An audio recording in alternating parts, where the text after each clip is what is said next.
This is Anasuya, your host for today. It feels super long that we've been away from you guys. I hope you all missed us. At least we did. So, my dear friends, we are back with a bang, bringing to you our fifth episode on MSP Unfiltered with one of our gold MSPs, Mr. Sambhav Bhurtel. MSP Unfiltered is an initiative where we have series of videos which shares to you the stories behind some very successful people in our community. I once again would like to welcome you all to the stream, and our goal would be to keep you entertained plus motivated hearing out the stories from our speakers. Without any further ado, let's head on with our introductions. Hi, I'm Anusuya Sizapati, a beta Microsoft student partner from Nepal, and I have my co host Aditya along with me. Over to you, Aditya. Hi everyone, I am Aditya Obrai, a current beta MSP from Amity University, Noida. Thank you so much for joining us today. Along with Anushya and I, we also have Pallavi in the call today. Hi Pallavi.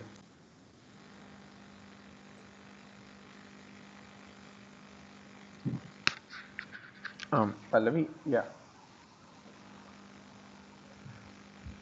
Alright, no worries. Pallavi is also an MSP from Banastali Vidyapeeth in Rajasthan. So today we have with us a very special guest. He is probably one of the nicest, most humble guys and an absolute inspiration in the Microsoft Student Partner community. Please welcome Gold MSP, Windows Insider, and the co-founder of Nepal Learns Code community, Mr. Gold Sambhav Bhurtel. Hey, Yay! thank you very much for the introduction, Aditya. Yeah, I like I don't usually call myself Mr. Gold, so thanks for that I compliment very think it's very a much. great name for you, nevertheless. And it's It's one it's we're it's sticking a with. it, it's an amazing privilege to actually be invited in this amazing initiative you guys are taking. So it's always every unfiltered episode is special, and every unfiltered episode is inspirational and motivational. And I will try my best to do justice to this initiative. So yeah, thanks for having me. That's great. That's great. So, Sambhav, apart from whatever Aditya told, how would you introduce yourself? Yeah, when it comes to me introducing myself, I would simply call myself a community guy who loves to learn and share whatever knowledge I have, and wants to have this community formed, and have all these learning and sharing processes go together. So I simply describe myself as a community guy. That's great. And I mean, referring to yourself as a community guy, that in itself is a very selfless role and one that is full of, I mean, we talk about characteristics like patience, trust, and those are definitely that embody you. And if I would talk more about the characteristics that define you, I mean, what personality traits and characteristics would you pick? Okay, like looking at the things I've done till now, so I think I'm someone who, if I choose to do something, if I'm passionate about something, I give everything for that thing. So if I take any sort of initiative, I try to give everything and try to execute it in the best possible way. I think I'm someone who always tries to uplift everyone else, aside me. So I've worked with lots and lots of teams. So I always believe in uplifting the entire team and achieving the goal as a team, rather than as a single person. So that is something I believe I have. So it's I also believe I have good leadership qualities. It's thanks to everyone who has been in my community, and who has been telling me the characteristic of leadership. So yeah, I would choose those, and I'm someone who is really passionate about learning things and sharing it. So yeah, that's what defines me the most till now. Mhm. That's So, we've awesome. heard a lot about being a community guy and being into tech and doing a lot, but I would like to know on how you got into the MSP journey, Sambhav. Yeah, so MSP journey. So looking back at the first days of my MSP journey, I was actually inspired from the previous MSPs of my college. So to name them, Pujan Thapa, Asmi Didi, and Dipti Didi. So these three people were MSPs in my college before me. So they used to do these programs, and I was really like excited, like seeing at the presentations they did. They did one event that really inspired me to join the MSP community. And back in the days, there was an entity called Microsoft Innovation Center Nepal. So this entity used to host the MSP program in Nepal. So there was an application opened, and I applied there. I took some mentoring from my head of department, and took some advice from the previous MSPs from my college as well. And I worked really hard on my um, the application video and everything else which was a part of that. And if the information is correct, there were 800 applicants, and I feel I consider myself very privileged that I got selected into the as one of the 30 MSPs in that batch. So it's a really long journey. It's a very long time back, and that's how I got into the MSP community. Oh, that's a beautiful story on how you got started. And there's definitely, I mean, taking inspiration from your seniors and learning about the program, being selected among the 30, and that's just fantastic. Strong start. Wow. Um, Thanks. and since you've started, I mean, I personally got to know about you a lot later. By the time, you were already successfully leading the community. So Uh-huh. we would really love to know more about um, what happened during this journey from just starting off as an MSP till, a gold MSP today. Because I believe when you joined, there was no milestone or a tier system at that point, right? Yeah. So when I joined the community, it was like way different from what it is now. So we had a more we had more of a local group rather than a global one, because now we have teams and everything. But back in the days, there was just one Facebook group, and it the platform itself was also not very convenient, so that we could have many international connections and everything. So to have these international connections, we had to get selected for these regional summits and everything that used to happen. So back in the days, the initial community experience was quite different. But however, the entire batch of MSPs that got selected with me, they were really passionate about everything they did, and they really, I actually was the youngest. I think, if I'm correct, I actually was one of the youngest in the lot who got selected. I think I was in my first semester or second semester when I got selected. So I didn't have any idea or any sort of perspective on how these communities worked. How I hadn't even like given a single presentation in my university back then. So it was a very new experience to me. I had this expectation that I were to be taught, I had to be taught by the experts and everything. And I had this expectation that everyone would come and help me do everything. I didn't have this perception that I had to get out of my comfort zone and start having involvement in the community. So that difference in mindset, it actually made the initial days of my experience as an MSP.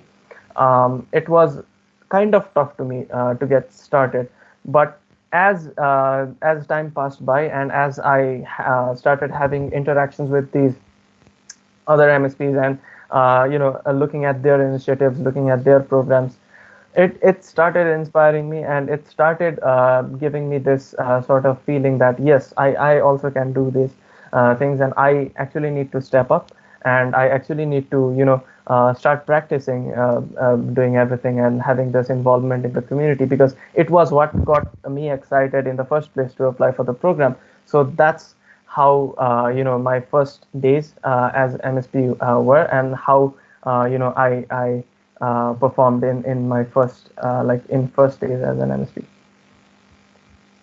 That's super great. Yeah, it's awesome.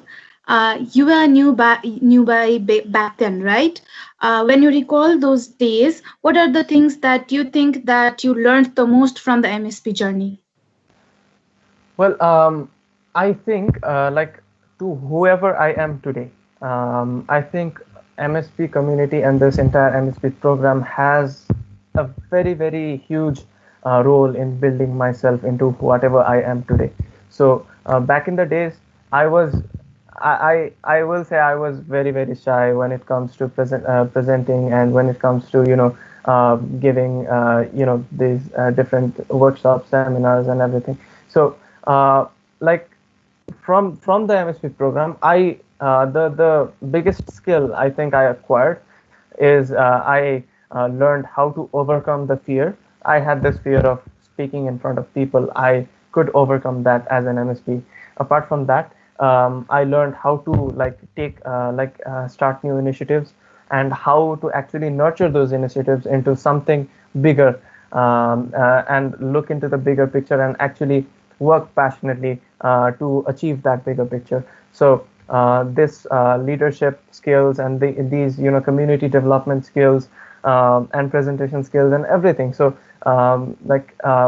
everything I have learned till date. Most of them are thanks to MSP program. Apart from that, I also got introduced to these amazing technologies like Azure, and more complex concepts of programming and everything. So this was the community that nurtured me and provided me with these tech skills, and side by side all the soft skills that are necessary for someone who wants to contribute and who wants to take the initiatives further.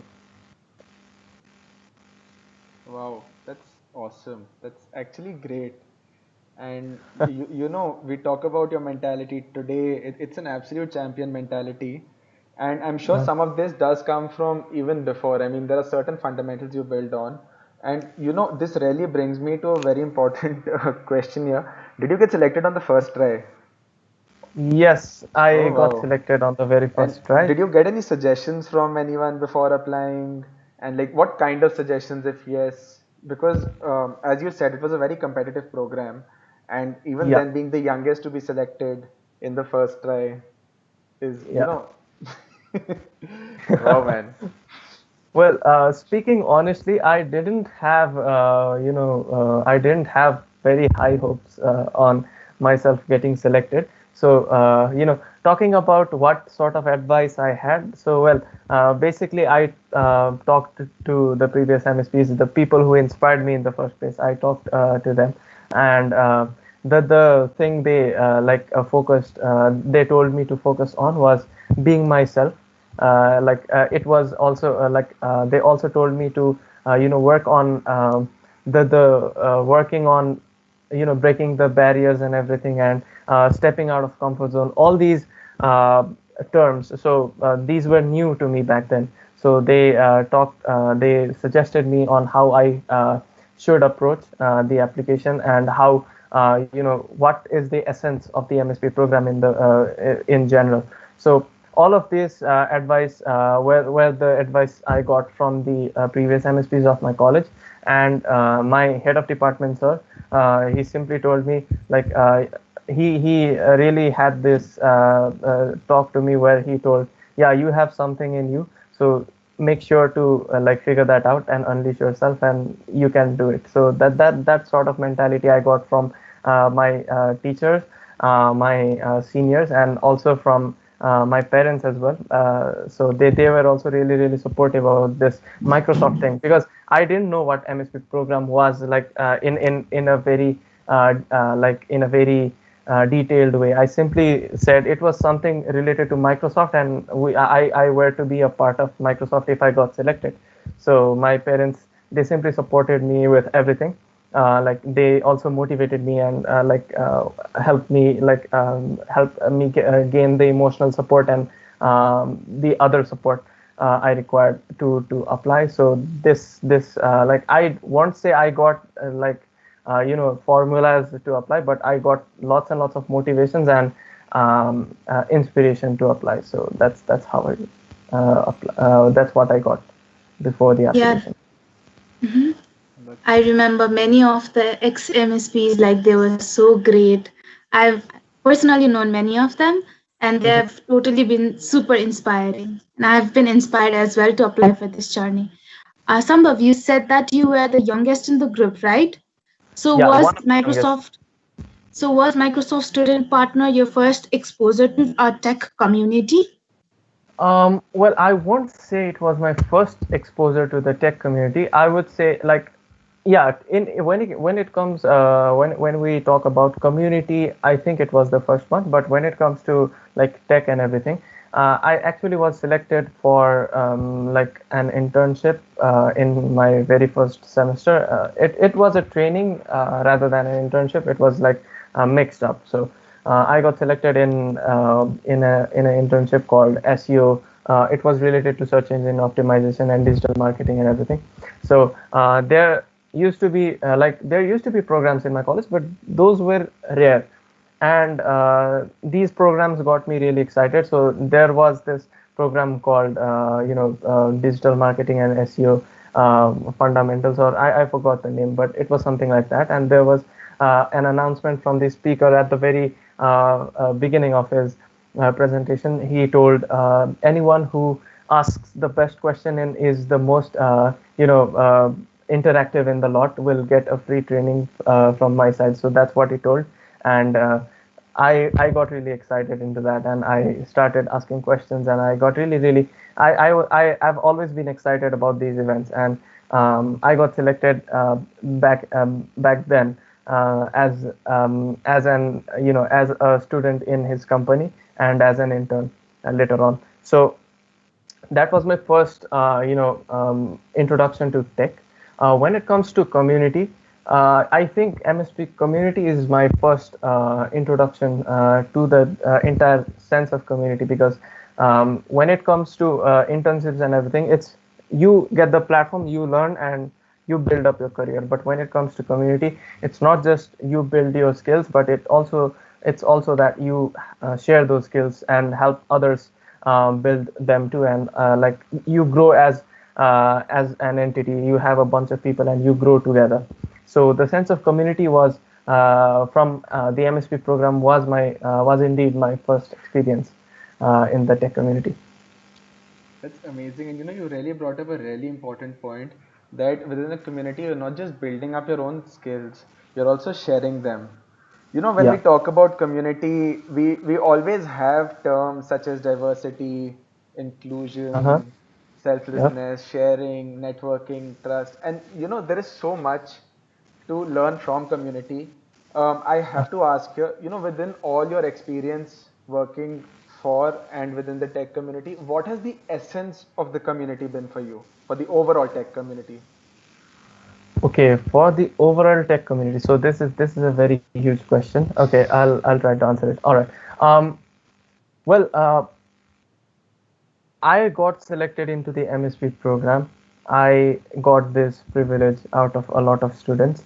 But what got me selected into this program? It was the community. It was the inspiration from the community.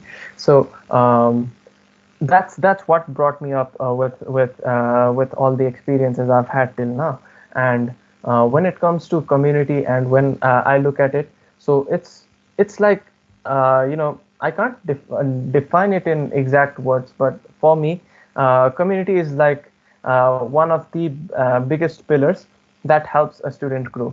So my relationship with the community, or my take on the community, would simply be it's like a bunch of people. It's like a bunch of students or people who have this common goal, and who have this supportive trait, so that they have this belief of supporting one another, and growing up together. So if I have any sort of problem, I simply go to someone else in the community, and they would love to help me out. And same goes with me. Whenever anyone I see anyone having any sort of problem, I simply go and help them figure it out. So it's like a sense of family. And it's not something that there are lots of like student groups, and which are focused on learning, and like just learning. So there are lots of student groups and lots of other things like that.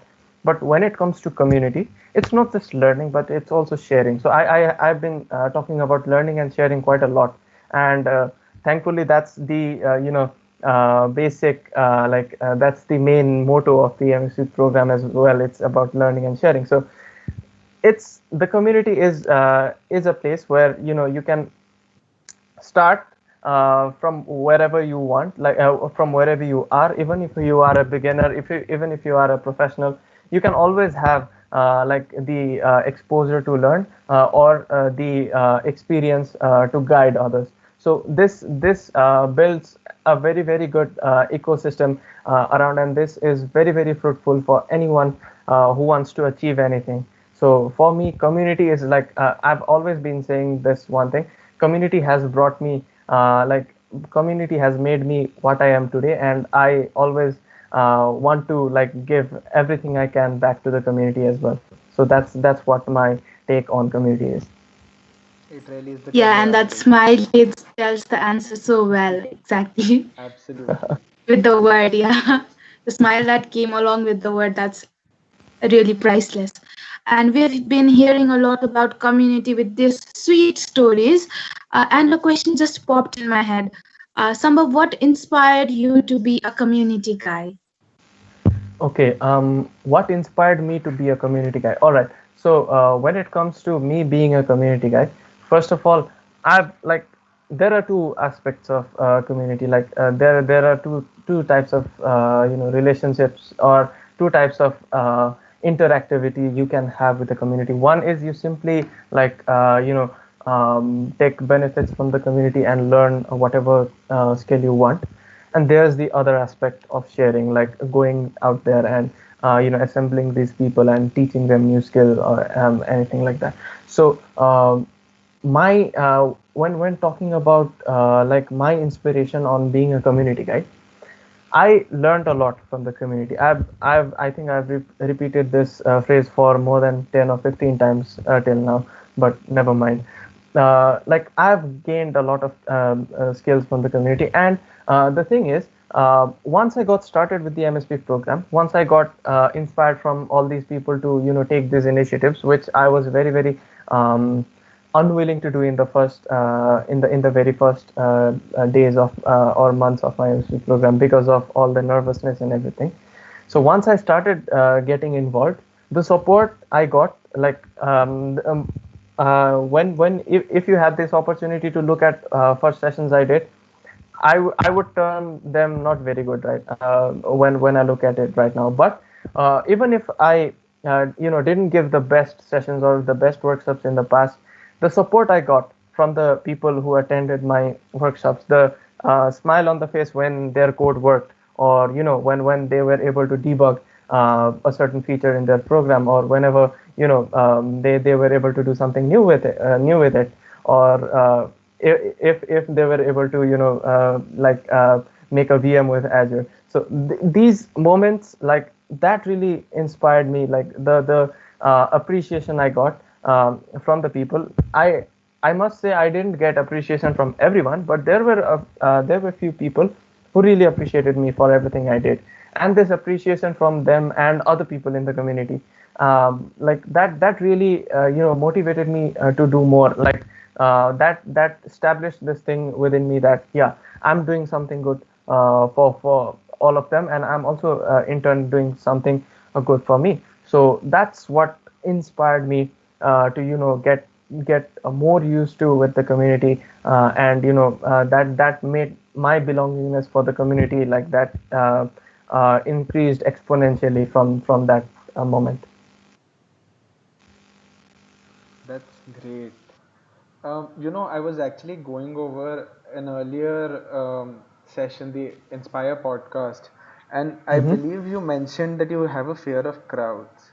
And from that to the person we see right now, such a confident person, such a leader, you know, this is something that I would really love to know about. And how do you actually motivate people to come out of their own fears? Because we talk about someone who's not being able to interact in a crowd, and you've gone up to a point where you're giving sessions with hundreds. How would you motivate someone to actually Okay. overcome their fears?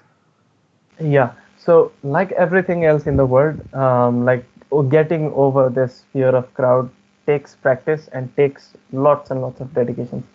It's like the fear is not out there. It's not something physical. It's something within you. So you simply have to dive deeper into yourself and look at it.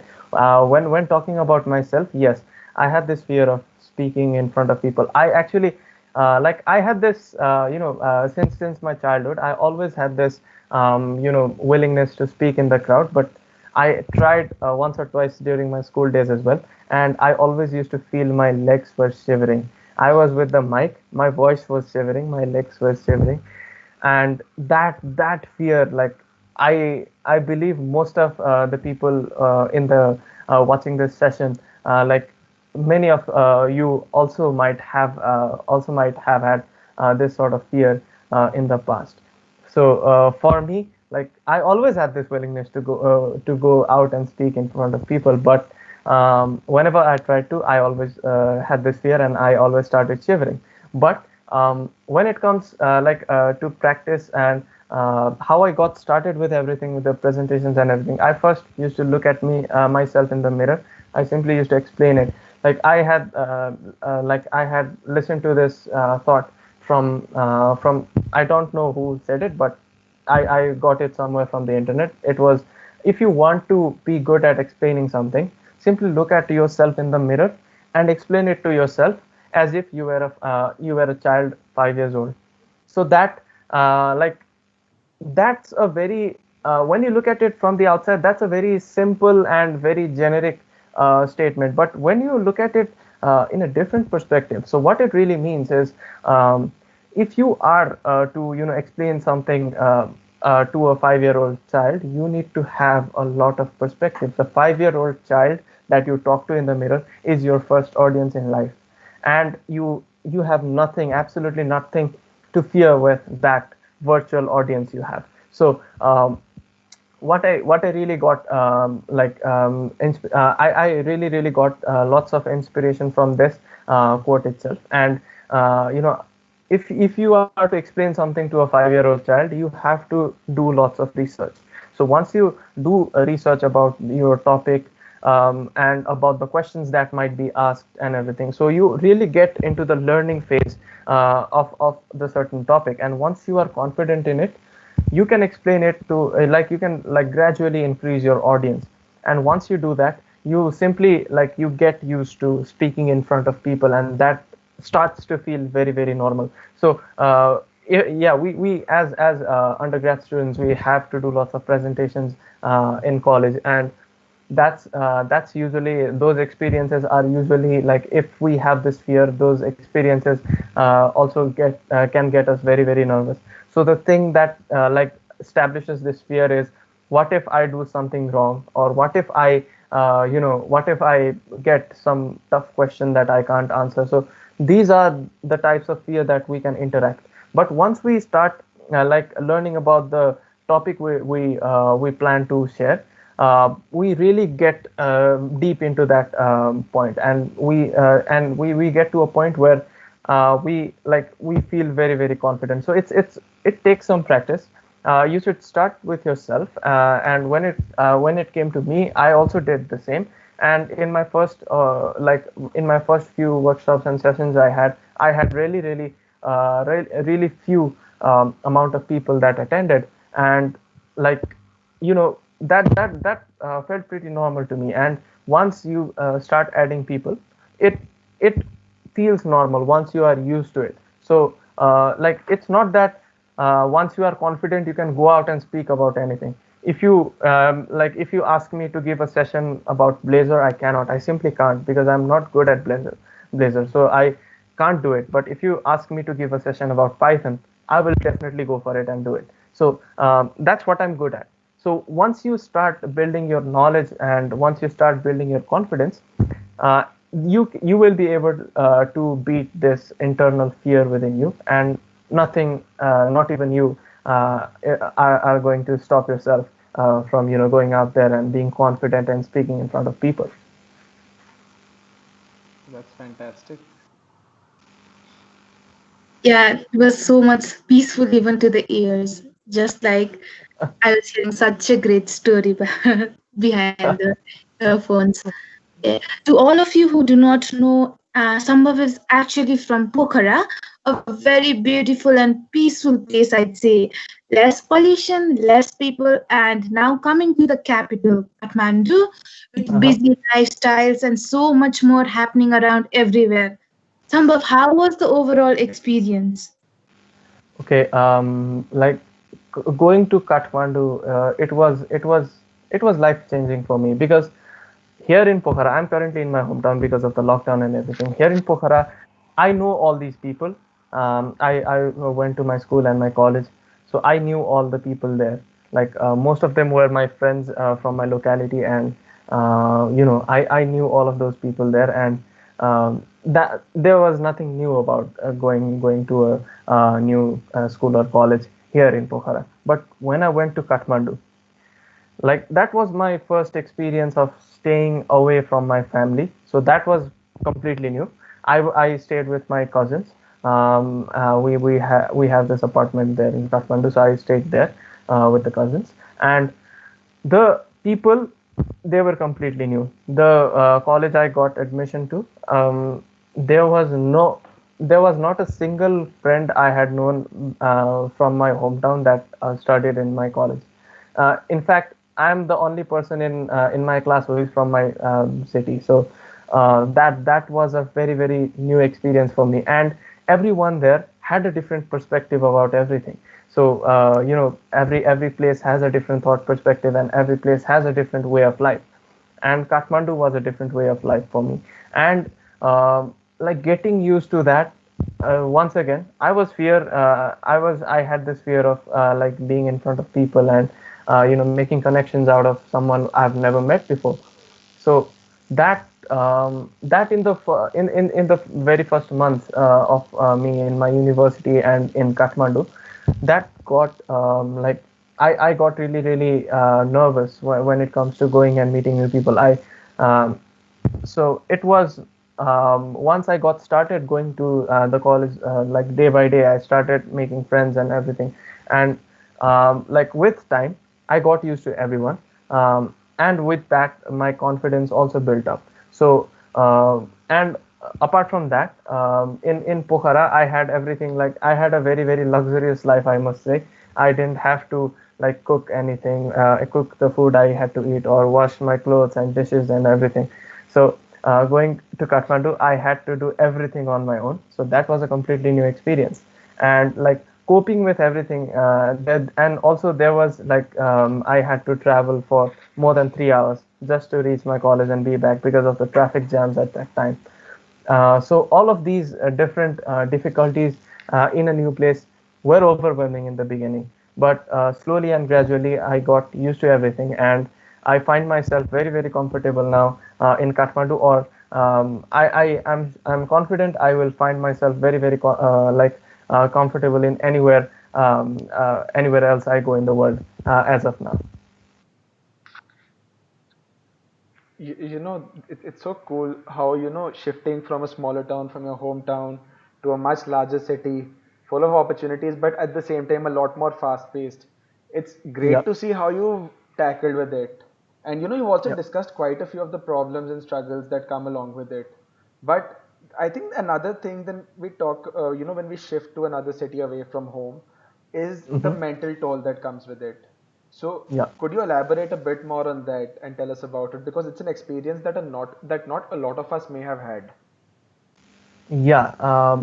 Whenever like in the when we talk about the Western world, as I have heard, I'm not very sure, but as I have heard, most of the people, they go to a different city or to a different university, and they have this sort of mentality, like they go to a different place and start like making their own living or education or anything. So when we look at our society, it's not exactly like that.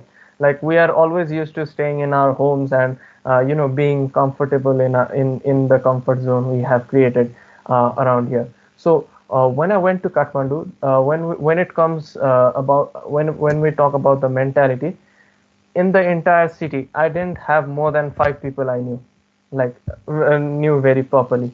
Yes, there were some friends, some of other friends I had who went to Kathmandu as well, but they were very far away from me, and they were pursuing education in different universities.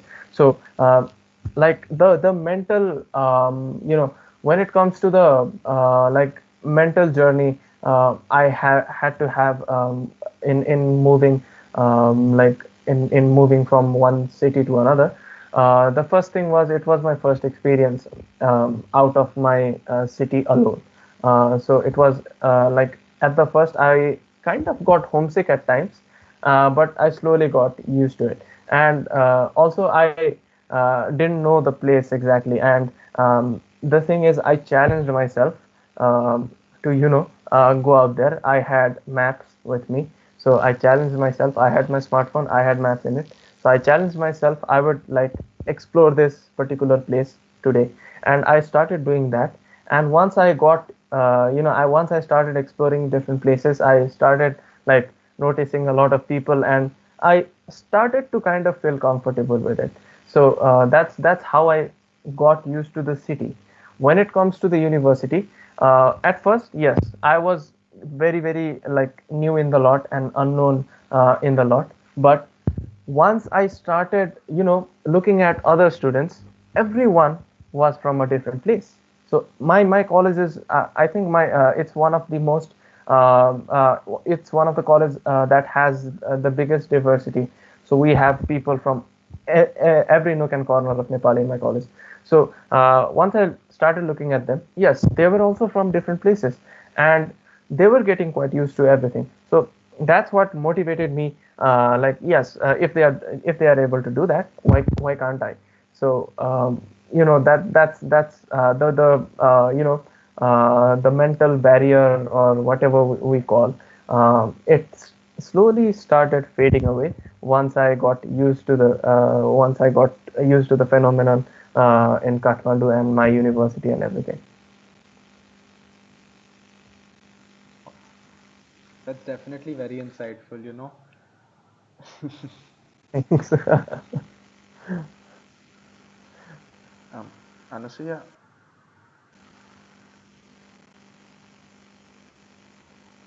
all right. So, until Anusuya's back, I think I'll just take over for then. Um, Yeah. when you've moved to a new town, you're gonna have a lot of academic load apart from, just the stresses of moving to a new place. And then, after which you got involved in the community, you're gonna be quite busy, and that does take a toll on the academic side as well. So, Yes. with all of these things happening together, how supportive was your family and friends? Because, you know, when we get involved in a community, it's not the most conventional fields of all, and it is still quite, how do I say it? It's still nurturing in a sense. It's not one that is known by everyone, and not everyone understands the kind of work this is. So how supportive was your family throughout all of this? Yes. So when talking, let's first talk about my friends and what they had, what sort of support they had when I got started getting involved into the community. I still remember the day, the day after I got selected as an MSP. I think I to my memory, the notification came at midnight. So the next day, I went to college, and they had already known about my selection. And everyone came, and they did some a sort of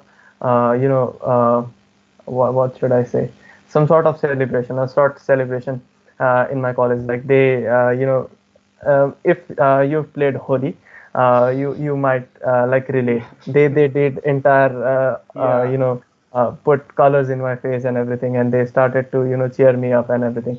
So that experience at the very beginning, it was really supportive. And whenever I had to conduct any sessions, I would ask my friends to come over, and they would do exactly like that, and they would like give constructive feedback on how I could improve my sessions and everything at the very first place. Now, talking about my family, when I got introduced to the MSP program, at first I thought of it as an internship opportunity or some training opportunity or something like that. But when I got used to the MSP community, I actually came to know it was about learning and sharing. So I conveyed this message to my family, and they were actually extremely happy because looking at my parents and my ancestry, everyone's a teacher.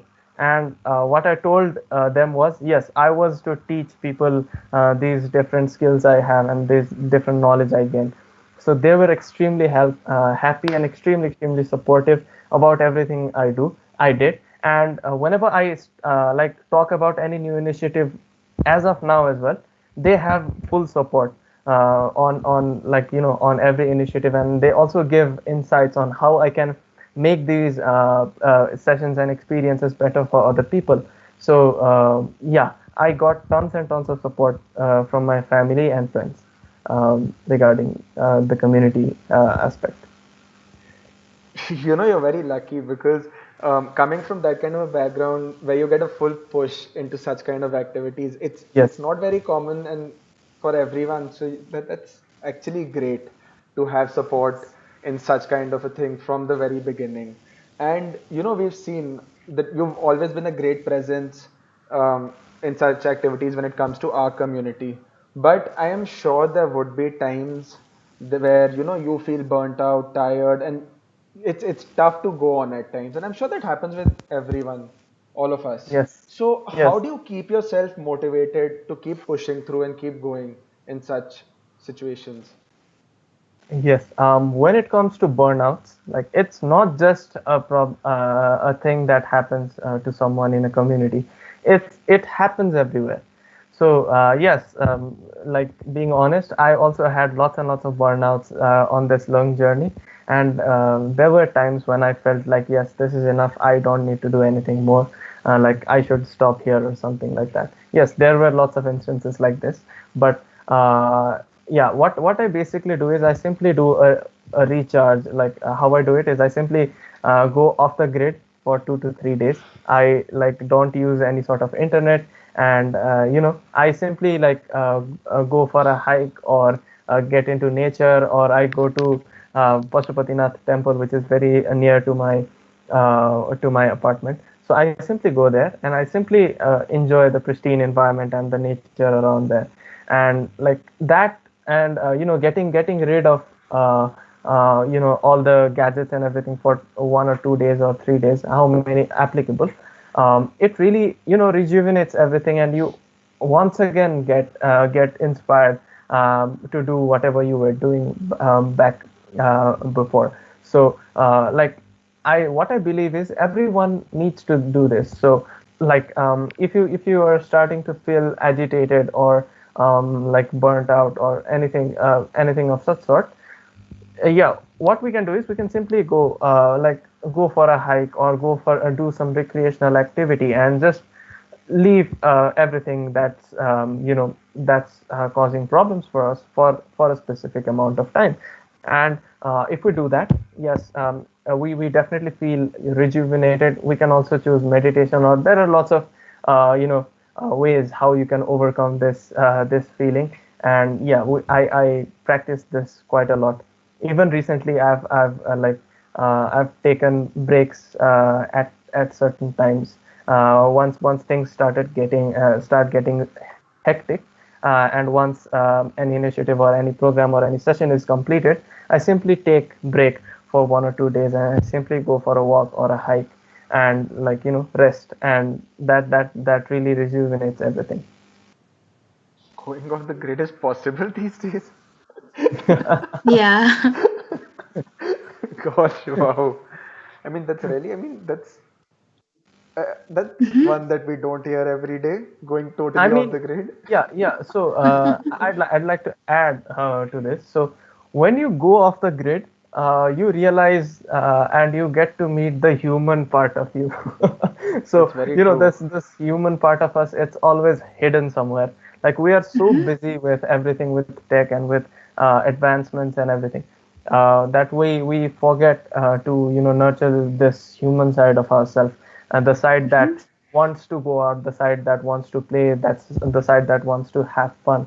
So we kind of in this rush, especially in our communities, in tech communities, we are always rushing to learn. Like, yes, I have to learn this thing today. If I don't do that, tomorrow is gonna be it's not gonna be good. So we always have this sort of mentality, and we are in this race. So whenever you take these breaks and you start you start discovering this human side of yourself, it really it really makes us happy from within.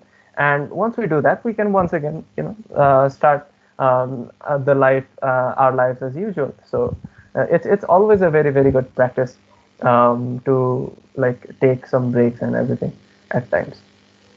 Yeah, so seems like we should also start taking some breaks from now on. Sambhav, That's you have so much going on around you. How do you maintain your calm and be so patient, ignoring everything that's happening around? Maintaining uh, composure in these times is definitely an underrated trait. Yeah. okay. Used it on the right spot. Yeah. So whenever it comes to composure or like being calm and everything, so like what I believe is it's a part of life. Like life has lots of highs and lows. Yes, whatever I say is very very mainstream. Like you listen to these things everywhere, but once you start looking at these things with a different perspective and in a deeper way, you start to get different more meaning out of these. So when talking about composure, yes, the way of lives our lives have changed, and as humans we need to adapt as social animals. That's been a trait of every living being. It's to adapt to a change or to a newer environment. So whatever is happening right now in the world, it is devastating, and it also gets us very very demotivated and frustrated at times. And there are lots and lots of cases where people are really depressed, or people are not feeling very well about the situation. But what I feel is, yeah, I'm like, I find myself privileged and lucky at times to have this to be here in wherever I am right now. But like when we look at the digital world, even if we are separated from distance, we are always connected from digital media. So whenever whenever things come about composure and everything, yes, there have been lots and lots of difficulties. I was going to like my IT club was going to organize a very very huge hackathon. We had everything in place, we had all sponsors in place, and everything was set up. And like the day we were going to roll out the posters and give notice about the hackathon being planned, lockdown happened. And it Gosh. was so frustrating for me and entire team who worked days and nights to make everything possible. So that was very very frustrating at the first time when looking at it. And I had to, yeah, the lockdown was imposed and we couldn't go out of our homes for months. Yes, this was frustrating, but once we got used to this, and I have to thank MSP community as well in these times. Yes, I was distant from my local community, but what I discovered in this time is I discovered the MSP community more and more. I started building these connections from other countries. I had calls. I've had calls with lots and lots of MSPs from outside of my country. I had introduction with people I knew but never had the opportunity to before. Like you guys and Salman and Dauda, and like there are lots of people I didn't have the opportunity to talk to at the first place. And we started getting a new sense of community out here. And also we started to transform our local communities into something that exists, like to something that exists digitally. So yes, our in-person events were cancelled, our exams were cancelled, everything was cancelled, but still we managed to have lots of interactive spaces between our communities. We still managed to have learning opportunities. We started doing virtual events, online events, and started making more connections. So this is how I got used to, and many other people in my community got used to this change. And whenever we look at a positive side of every change that happens in the world, I think it makes things a little bit simpler to cope with, and to maintain the composure, as you stated in the first place. Wow. That's definitely, maintaining your composure in times like these. You've really given us insights into that. And a lot of that means you have to some extent, understand your own limits as well. But Yeah. there are times when those can be tested, and sometimes it isn't just due to your own mindset. Sometimes you may meet entities who um, I won't say malicious at all times. Sometimes it's just leg pullers. But sometimes, yeah, they may not actually be supporters for you. They won't stand supporting you as pillars for you. Um, how do you tackle with such entities? Because Okay. they can take a toll on your mind sometimes, and it's often on occasions where you aren't in control of the situation, but it really does pull you down. So how do you deal with such entities? Okay. Okay. When we talk about leg pullers and people who don't want like us to do whatever we try to do, so how I take it is, if our motive is true, if our initiatives are like very good, there are always going to be these types of people. And how I like when looking at when I try to picture this these things, I always like look at a bow and an arrow. So leg pullers are the ones who pull our bows, and we are the arrows who fly.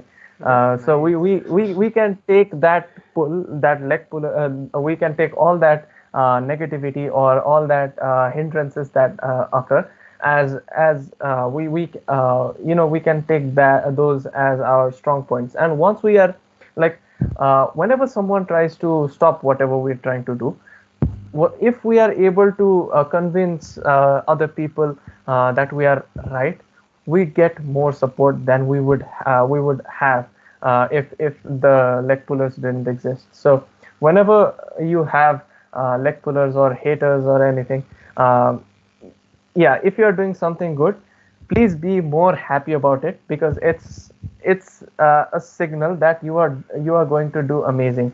So it's I always take it positively. I always I always try to take these sorts of hindrances as opportunity to prove myself more and more. It's like getting immune to any sort of thing. Once you get used to it quite a lot, you simply become immune to it, and you actually can start taking benefits out of those hindrances as well. The Wow, world has the right launch pads. exactly. You have such a matured mindset. Like I'm mind blown at the moment with the way you're handling the questions and the situations you have handled in the past. Were you like this from before, or was it after you joined the community that you've built up this matured mindset? um, like I don't think I have a matured mindset yet, but when it comes to my mindset as of now, yes, it was very different in the past, and getting used to community and getting used to everything has definitely like helped me shape my mindset quite a lot. It's just like an algorithm of machine learning. The more test cases you get, the better your algorithm becomes. So my mind is something like that. The more experiences I have, the better my decision making capabilities become. And that's how I basically take my decisions, and not just from my experiences but from other people's experiences as well. So I've always had this thought of getting to know other people and their experiences.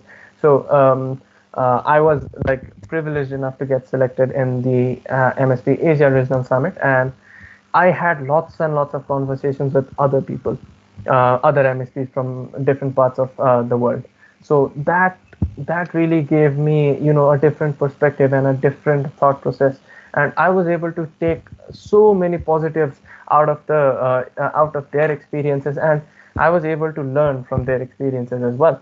So that's how I like I have been able to transform my thought process, or been trying, at least trying to do so. You speak a lot from experience, and I mean, Yes. I agree. Experience does improve our decision-making abilities to a huge. I mean, it makes a huge difference at the end of the day. Speaking of experience, I think during one of our previous questions, you mentioned that to take a break, you used to go out on hikes, etc. Yes. I do have some trekking experience myself, if I Mm-hmm. can say, and I do realize that there are certain traits and abilities, when you go out for such activities. Talk about, your patience, leadership, and there's a lot of stuff that you learn when you participate in such activities. So if you talk about your hiking experience, what character traits would you say that you've developed from that which you may not have otherwise? Okay, yeah. So, yeah, once again, I'm from Nepal. We have lots of hills and mountains. Yes, I go to lots and lots of hikes, Yeah. and I love hiking. Whenever, like, yes, I've gone to lots of hikes with my cousins, or with my friends and family and everything. So whenever I go on hikes in a group, um, I don't know why, but I always find myself like leading the entire group. I always want to be the first one who reaches new destinations, and who wants to pave this the best way, and the best experience for the entire group. So I always tend to be on the front when it comes to hiking. And apart from that, like during hiking, I also have this tendency to take some risks, if we are in thirst of some adventure. I always see an opportunity if something new pops up. So recalling my past experience, I was going to I had this hike to Mustang. It's called like Lomanthang, and while returning from the place, we had this 6 or 7 hours long hike from a place called Chusang to Kagbeni. So we had this long hike. It was a desert. It was a desert, and like it was a mountainous desert. So we had this really really long hike, and once we started proceeding, there was a Tibetan Mastiff. It's called Bote Kukur in Nepal. It's a different breed of dog, and it's found in the Himalayas. There was a Tibetan Mastiff which followed us, and it stayed with us like throughout the entire hike, from in within these two distant places. And the dog started walking in front of us, and it was as though he was leading us to somewhere. And I also wanted to see where this dog takes us, and with the hope that we get to notice something new about the environment we were in. And following those instincts, I was somehow able to convince the entire group to follow this dog and wherever it takes. And I was hopeful it would take us to somewhere good. And we created some markings in the place we were currently at, and if we were to return, so that even if we were to return, we would recognize that place. So we started following this dog, and it led us to an amazing place, which I believe is one of the best experiences I've had in my entire life of hiking. So it was a place, like it was a cliff, you know it was like very very high, and it was a steep cliff, and there on the top of the hill there were mountain deers. So Oh there was yeah. a huge bunch of mountain deers, and they were running in that environment as though it was a highway. They were running at that speed in those cliffs where one small mistake could, end your life. And we had this dog. It climbed vertically. It was 90-degree. Yes, I'm very very confident about this. It was like 90-degree with some hinges here and there, and it climbed vertically up, and it wanted to hunt those deers. And looking at that scenario, that's something I'd never seen before. That was something straight out of National Geographic episode or something like that. And that small decision I took on the behalf of our entire trekking group, that led us to this place where we could see something that we would not have if we didn't follow that instinct. So we took a little risk, and we were able to see this majesty of nature in that trek, and that really really and also the route that Doc chose, it cancelled a lot of time of our trek, and it was actually a shorter route to get to the other place. And we were very very happy about the choice we made, and I especially was very very happy for having one of the best experiences in life. So what I learned from that experience, and what I have learned in the past experiences of me trekking, yeah, there have been some instances where I've put our entire group into trouble as well. We've traveled through some slippery roads, and everyone was slipping and falling down. Yes, there have been some instances like this where instincts don't work and things don't work out the way we want them to. But if we be optimistic, and if we try to give our instincts and a try, and start taking new risks and initiatives, it there is a very very good probability that things can go right as well. So that has really had an impact in my thought process, and that's what has really really helped me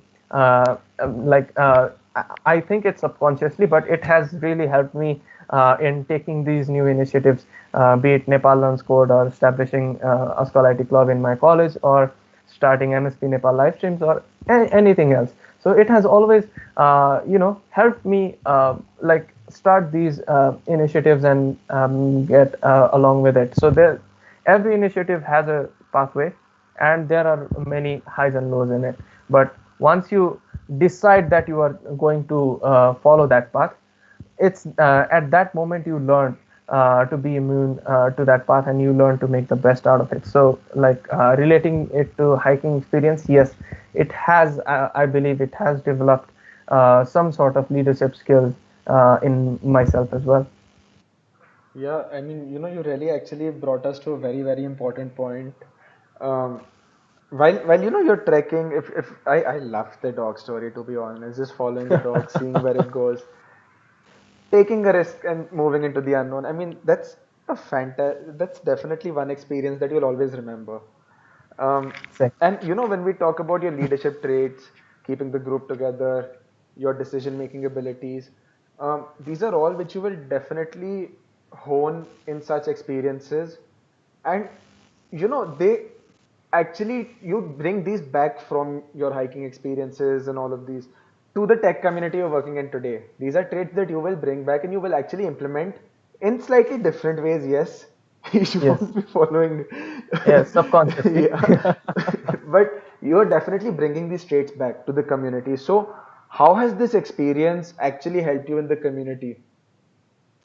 Yes, yeah. What this experience has helped me in the community. So when looking at that, so these experiences from hiking or any other adventure, they always have these opportunities to take risks, but also they really help you develop the decision making skills to a huge extent, because they also help you to take proper decisions. Yes, it was a dog, so we followed it. If it were a wolf or a tiger, we would not have followed it.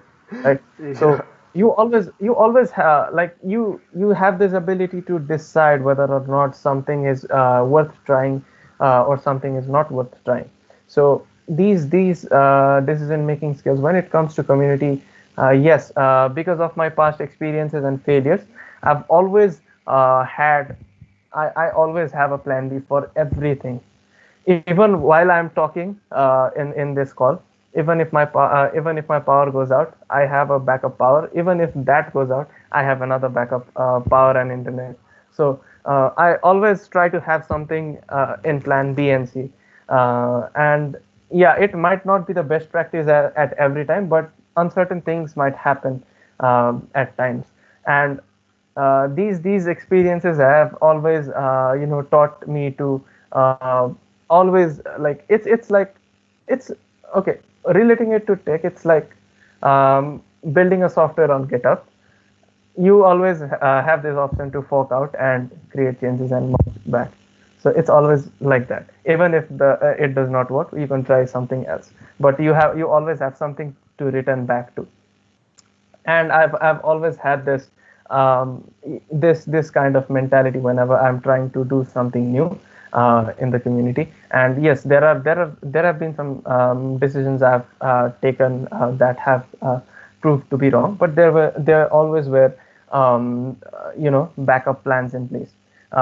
If I were to relate to something that happened quite recently, even Anusuya was a part of it. It was Oh. MSP Nepal meetup we had. And Yeah, yes, and you might remember the yeah, the you know projector thing. the projector burning, and it was Wait, what? everything was, Yeah. it was like flames were starting to come out, Oh gosh. and it was the entire room started smelling of burnt rubber. So yes, we had this projector. It was like functioning from 5 or 6 years. It was like in the best of its condition, but somewhere, I don't know why, deep down in my mind, I had this feeling, what if this projector does not work? So I had like a backup plan for that. If this projector does not work, it was a holiday in my college, and everyone was at their homes, and there was another department with another projector. We were working with our computer science department's projector, and the department was locked as well. And there was another department, and I had the my team of Askal IT Club, who were the hosts of the program. We had this thing in plan. If this thing goes out, we we have to have the projector of another department. But we were not permitted to do that in the we were not permitted to have two projectors for a single event at the beginning.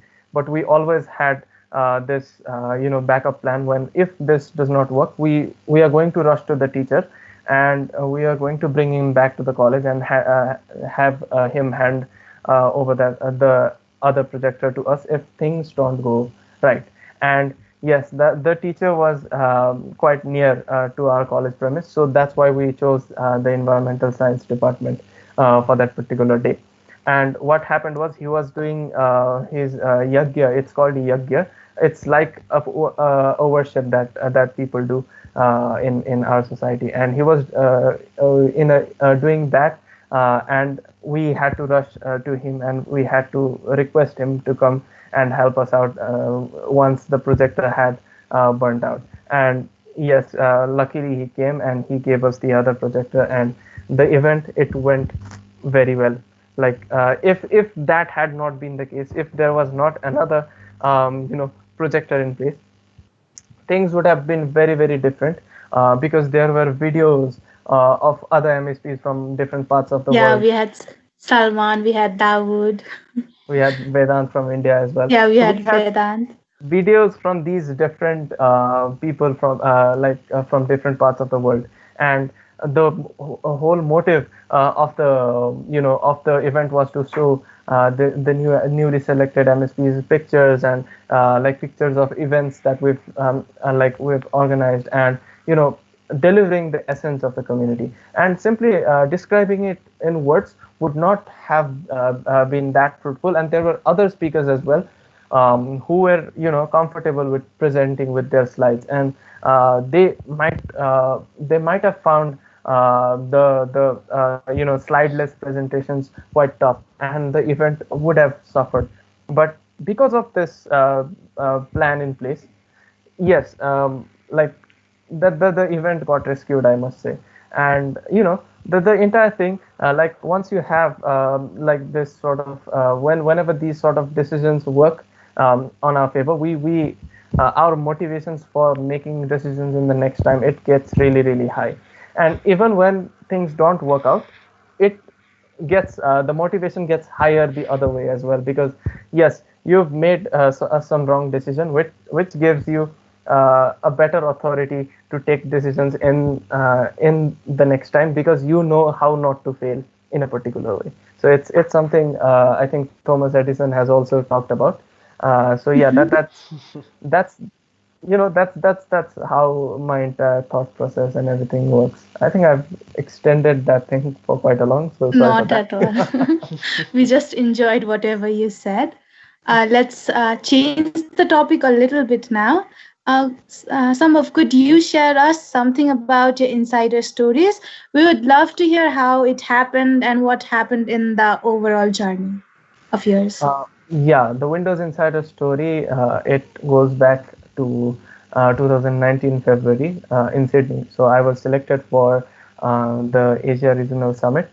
And yes, once again, I feel very, very privileged that I was given this opportunity to attend the summit.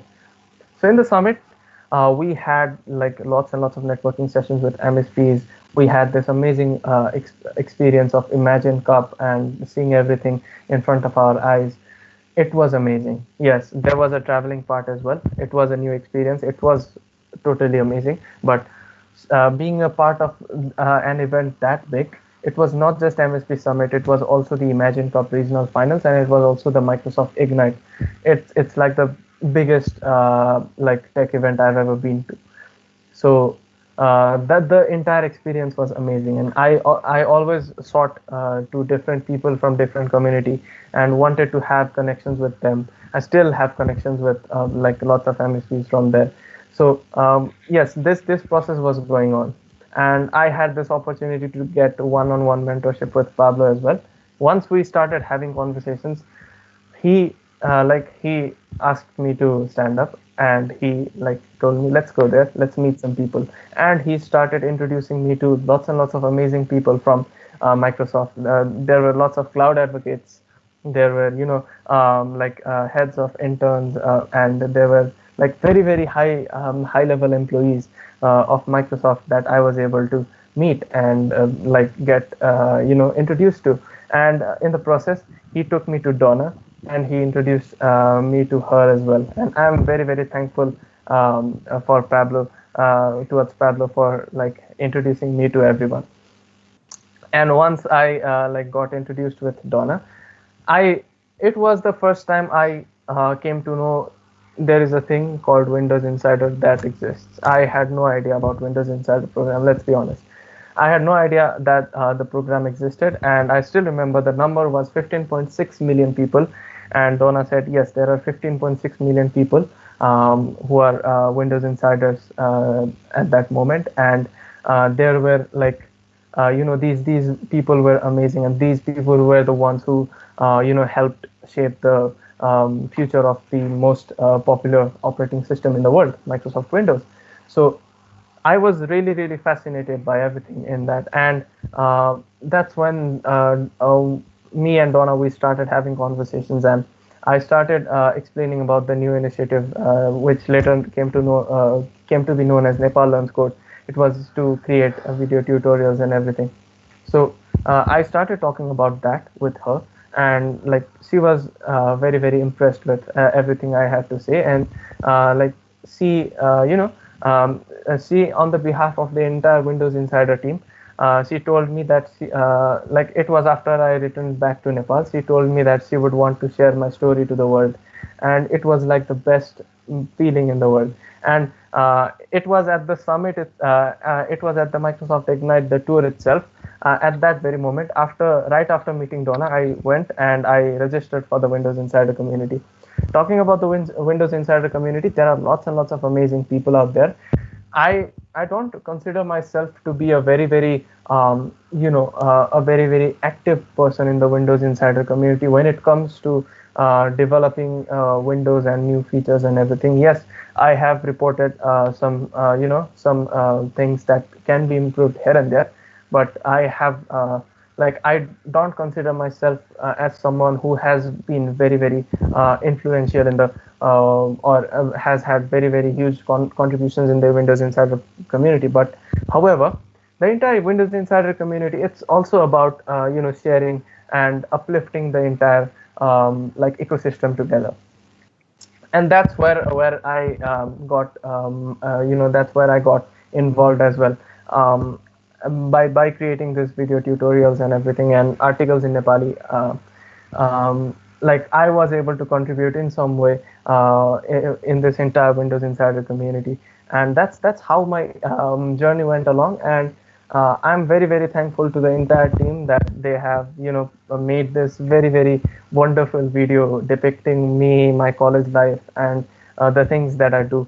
And there's also an article from the Windows Insider community. So that's basically what my journey has been till now. And I hope that I will be a part of this community for very long amount of time, and I'm really looking forward to making actually making huge contributions when it comes to improving improvising Windows to the next level as well. Wow, that's such an amazing side of your story. And I can see how you really love contributing for the community. I mean, writing articles in Nepali and tutorials, that's just fantastic. Always there to help your local community. And when we talk about your Windows Insider experience, your experience in the student tech community as an MSP and beyond that, this really brings me to an important part of your journey, a very important part, and that is Nepal Learns Code. How did that come to be? Okay, Nepal Learns Code. Yes, it's an initiative that I, along with a few people, we've started that.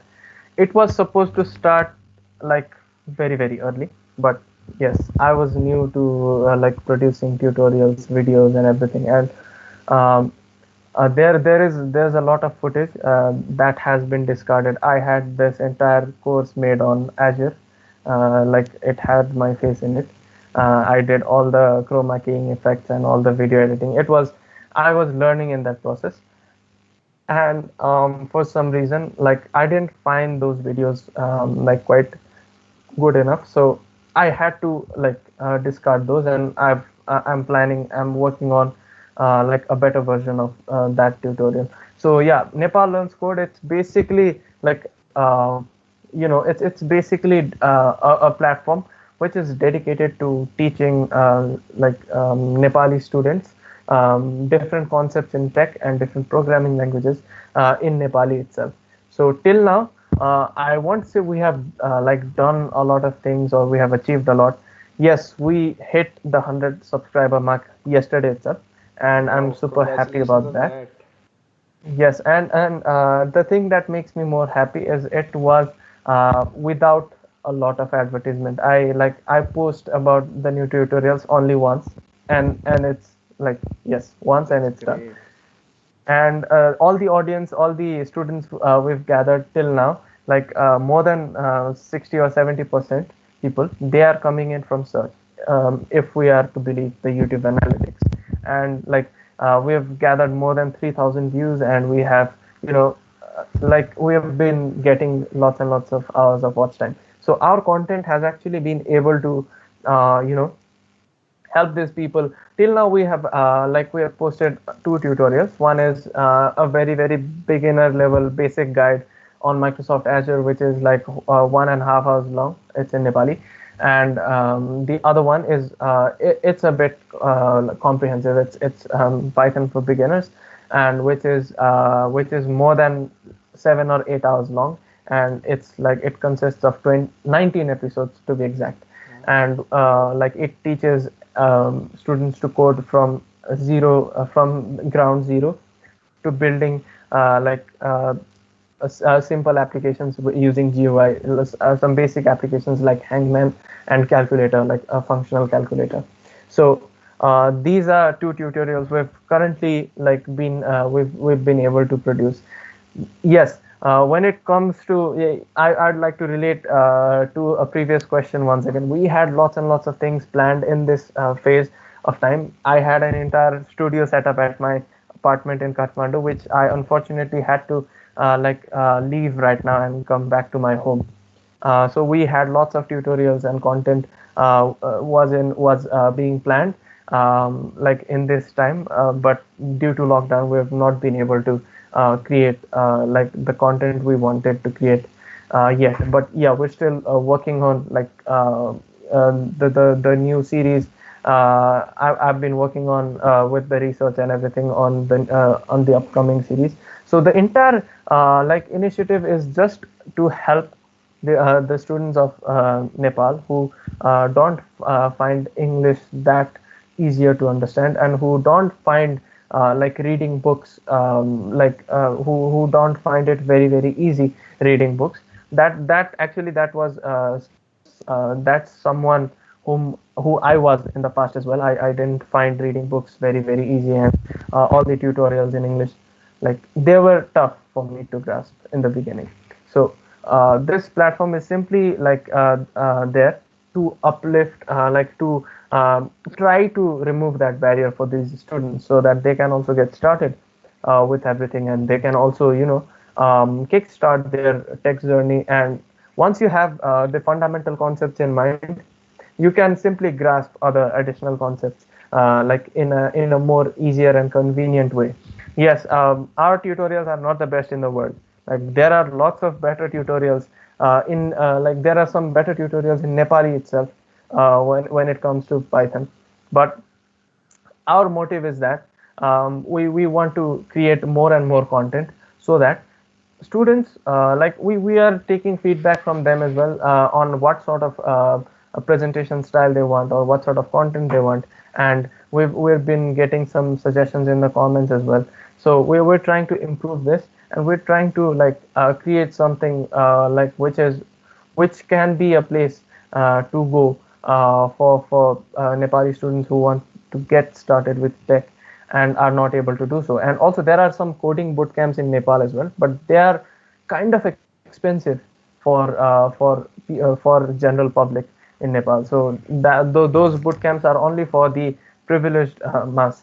So our focus is to help uplift everyone, no matter not no matter their privilege, no matter their location, or educational background or anything. So this platform is basically there just to uplift everyone in the field of tech. And it's not to create programmers or something. It's just to help them with learning different concepts, different fundamental concepts. And if possible, we'll create something, some advanced tutorials as well in the future. So yeah, that's pretty much about it. That's great. I mean, having this problem for yourself, and then, you had a problem, you went off to solve it. That's true. That's the true entrepreneurial spirit, if I must say. That is awesome. That's a huge Yeah. compliment. Thank you for that. Yeah, now we've known pretty much about Nepal Learns Code. Sambhav, would you like to talk about some of the struggles that you had faced with this startup? It's not actually a startup. It's an initiative. I must clarify with this. It's not a startup. It's an initiative by students to students. Yeah, like clarifying the struggles.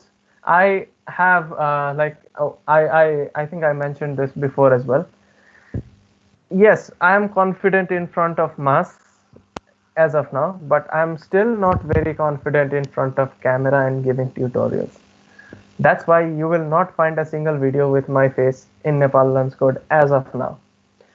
I had to I don't know why, but I had to discard an entire series made on Azure just because I didn't find it good enough.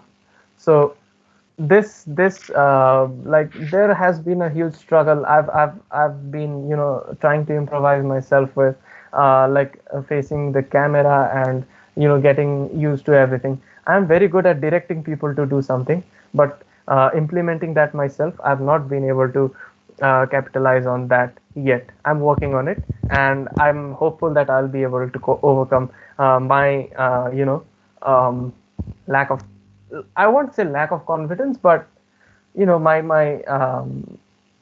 Just the uh, hesitation. yeah, Yeah. just the hesitation to get into camera and start speaking, and also the type of the type of content that I want to create. I don't want it to be just yet another presentation or yet another tutorial that's out there. I want it to be somewhat different. I want to put as many relatable examples as I can. So that's why I believe I need to research, and I need to get more insights into the topics I'm trying to create tutorials on. It's because doing workshops online or doing events in person, it's very, very different from doing tutorials. Like uh, if we are doing something in person or doing some event online, the attention span of people is quite higher, but when we are doing tutorials, the attention span is very, very low. If the students don't like the first if they don't like the first 30 seconds of the tutorial, they'll simply move out of it, and they'll simply try to search for a better more relatable approach for them. So my goal is to create relatable content, so that everyone with every level of knowledge can be able to grasp the concepts. Like I want to use real world examples when it comes to explaining these fundamental concepts, because when we look at the inventions being made till now, it's after being inspired from the things that already exist in the world. And it's aeroplanes were made because people were inspired by the birds and their ability to fly. So planes are very, very similar to birds. So these are some sort of real world examples that people could really get inspired from, and I want to make my content somewhat similar to that. I'm not sure if I will be able to do achieve everything I plan to do, but uh, I want to make it the best possible. I want to give it my best shot, and I want to make it as relatable as I can to the audience. Well, that's definitely very insightful. I mean, somehow I've realized we really learn more from our struggles than from our successes, and that's really, I mean, you Yeah, have some exactly. really amazing plans for the future as well. I Hmm. I mean, I really want to keep going on and on right now, but we're also falling slightly short on time. Yes, yes. So, I think we'll get closer to the concluding questions. Um, Uh-huh. what is next for you? If we take whether it be the future of Nepal Learns Code, MSP, any of your own other initiatives, what's really next for you in this time? Yes. So because of the lockdown and everything, I think I'll be graduating. It will still take a year for me to graduate. But Oh, that's a my short next time. plan is, I love being a student. I'll always be a student. So I don't think I'll stop learning, even if I graduate. And that's something I love. And I think I'll, when it comes to my career, I think I will pursue my education further. And when it comes to community, yes, after I graduate, I'll unfortunately have to leave the MSP community, since after graduating. But I always want to, even if I'm not an active part of this community, I always want to be there to mentor and to help people just like me, who are excited to learn, who are passionate about it, to help them, climb the ladder, and help them get started with everything. Regarding Nepal Learns Code, I think I'm going to continue it for whatever time I can, because I really love being able to be there for lots of students, and sharing my knowledge to them. This is a new type of medium that has been recently introduced in my country, and this is something I can really utilize to reach out to those students who were not a part of my local community. So when we look at Nepal Learns Code, like the students, most of them are not from my local community. They are diverse. They are from different parts of Nepal, and I want to reach out to everyone from my country and from my community. And I always want to have this sort of touch point where I pass on my knowledges, and it's always about giving back to the community. When it comes to career, like if possible, I'd love to be a Microsoft MVP, but uh, that's what future has, if it has in store. But I even if I get, like, I have to get along with jobs and everything.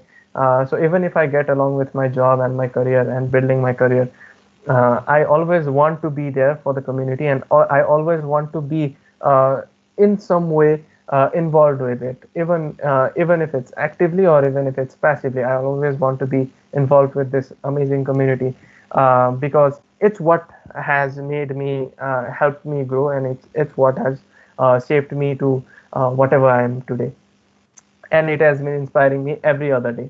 So I also want to be this sort of inspiration to other people, like who can find my journey, my stories, and the way of my explanations, like relatable to them. So yeah, that's the plan for the future. That's Hashtag amazing. love is Wow, I mean, you always bring such a positive energy, and it's always great to actually reach the end of our queries on such a positive note. But we still have a short while before we conclude. So at this point, we would really love to go for our audience questions. Now, we Okay. had a few come in earlier, and then there's this one really lovely question that Okay. I have to come to immediately, and that Okay. is, how many times have you bunked classes? Okay. A lot. I won't share the number. A lot. Okay, that's Yes, I think that's an apt that's like description. that's when it comes to my college, it's like the normal thing to do. We simply, like, yeah, we tend to bunk classes time and again. If the lectures are somewhat boring, we tend to bunk those lessons and like chill out somewhere outside, and like some of those times we talk about good things, like talk about career and how we can shape it, how we can get along with our careers and everything. And some of the times we tend to have fun. So I think that that's a part of university life and experience. At least in my university it is. And yeah, a lot is the number. Yeah, I think that's a good enough description. Let's not move any further into that Yeah, as yeah, well. yeah. Let's stay until that. Yeah. Another one that came in earlier was, what was the first event that you took, and about when did it happen? I mean, it also had that, what was the first event that took you to beta, but I believe, again, when you would have done that, you wouldn't have had the milestones. Yeah, there were no milestones in my tenure as an MSP for the first year and some months. I was like directly promoted to beta when the transition of the MSP program happened. Talking about my first event, it was I think it was on Git and GitHub. Yes, it was on Git and GitHub, and Nice. yeah, I was talking about the version control system and how it all comes along and how it helps us to like to build software easier and or with teams and everything. So that was my first event, and yeah, in that event there were not many audience. There were like very few audience, and that was the time when I was still struggling to get out there and speak, and that's when all these fellow classmates of mine, they supported me. It was something like it was not mainstream presentation. When it comes to mainstream presentations, yes, the professors, they ask us to present on something, some topic, we do it, but I don't consider that to be my first event, but because that was something I was asked to do. When it comes to the session I took on Git and GitHub, it was something I initiated along with my friends. So it was something out of the box for us. And yeah, that was the first initiated event I did on Git and GitHub. And believe me, it was not good. It was like I won't rate it very well when looking at back at it from the perspective of today. But it's always the part of the learning curve. It's always the ladder you have to climb. And like me, everyone has. I think everyone has to follow this this pathway and keep improvising themselves for the next time. Wow, that's awesome. Do we have any other audience questions? Um, someone could just, I'll just check once. Okay. Okay, we have a very nice question from Vijaya. How is your room so clean? Okay, I'll be honest. I think my father came and like he asked me to clean everything. Yeah, like I tend to like keep my space clean, but it's my father does not find it very like to his standard. He always Ah, likes things very yes. clean and perfect and everything. So that's why like he asked me to do all of this, and I like cleaned it. That's a good habit, just You maintaining. won't believe this is actually it's not a legit room. It's a store room. My room Oh, is downstairs, and like my parents and my entire family is already asleep. So I thought it might disturb them if I were downstairs. Like if you want to see my actual room, it's you can like simply go to build, and I had presented on build from my actual room. So this is kind of basement, but it's on the top of it's on the top floor. So it's like a storeroom, and it's still clean. And that's something my father like he wants to have the entire house very clean. Not just father, but but my mother as well. ah, We have another question too. yeah. Uh, EDM Tech asks tips Any and tricks for MSP form. I've been trying to get selected for the last 1 month. Okay, tips and tricks for getting selected into the MSP program. Okay, the first tip is there is no formula to get selected to the MSP program. So the thing is, the people like I'm not an expert to like give a list of tips and tricks so that anyone can get selected. But in my view, in my vision, in how I look at the community, the everyone is passionate about technology, and everyone wants to share it to fellow MSPs. Just as if we like all of the MSPs will be able to relate to this. If you look at any channel of our teams, there is something happening every single day, every single time. So these people who are MSPs, all of us are very passionate about learning technology, about grasping all the concepts and giving it back to the community, like returning everything to the community, sharing our knowledge. So if you have the passion to learn and the willingness to share, so I think that is enough for any student to get selected to the MSP program. But you have to like every other application, you have to show what you are. So if you're trying to get selected for the MSP program, the advice I'd like to give is you can work on how on how you have contributed to your community as of now, or how you would want to change or contribute to your community in the future. And you can share everything. You can share your personal side to some extent, and your you know student side of you, which has this willingness to share and the passion to learn. So once you are able to show these things in your application, once you are able to put your the best version of you in the application, I think that's enough for you to get selected to the MSP program. Just You can also check out like Pablo's podcast. It's on MSP Inspire.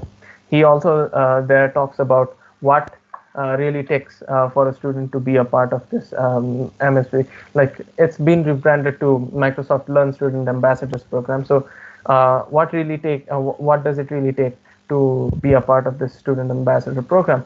If you have not hosted an event till now, like you could always do that. It's There's no stopping. If you're not part of the MSP community, you won't be able to contribute to your community. There's no stopping. Even if you are not a part of this community, you can still lead your local community forward. You can still organize workshops and seminars to some extent. And once you start showing your passion in your application, you're definitely gonna get selected. That's definitely some really great advice. Due to our time constraints, we'll just go with one final question, and that Okay. is, what energizes you in the tech industry? Okay. Like Okay, so whenever we started learning about computers, like so basically when we look at our educational system, like we start learning about abacus and Pascaline and everything, and the list goes on, from the beginning to what it is now. So we always used to memorize this large scale integration, very large scale integration, ULSI, and AI is going to come in the future. That was something I used to read in the past. And looking at everything that has transformed our lives, I belong to this generation which did not know internet existed in my childhood. And I came to grow with internet and every other tech that comes along with it. So this sort of change, this sort of revolution, this sort of ease that has happened in our lives thanks to technology, this really inspires me to be a part of this like tech industry. You have like we are having these conversations. We're not in a single place. We're from different places, from different countries. And if you try to look at where the like if you are watching it on YouTube, it has most probably gone through a data center of Google on the United States, and passed through the entire submarine cables and went to your ISP, and it is being shown into your screen from packets. The packets have zeros and ones, and once you start imagining whatever is going behind this, once you start imagining how like spinning a turbine produces this thing called electricity that gives us shock, and how writing some 100 or 200 lines of code can actually help you do something with your device. This is revolutionary, and this gives us lots and lots of power and responsibility at the same place. So with tech, we have the power to change the world. If you have if you've seen the solutions that where you guys interviewed Team Hollow as well, the solution they came up with, so they did it using tech. Like we all have this sort of willingness to contribute in some extent to change the world in some way we want, and with tech we have the power to do so. So that's something that really gets me motivated in wanting to learn about how things work with tech, and how we can leverage this technology and create a better space for the entire world. So that's what gets me really inspired and motivated. That's a lovely answer. Thanks, thanks for the compliments. Yeah, and that brings us to the end of the show.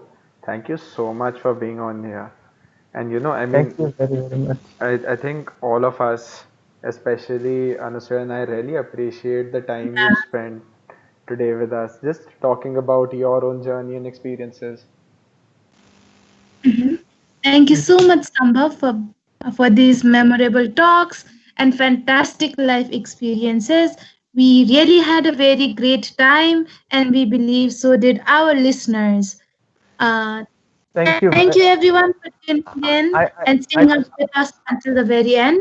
Yes, Sambhav, okay. please go on.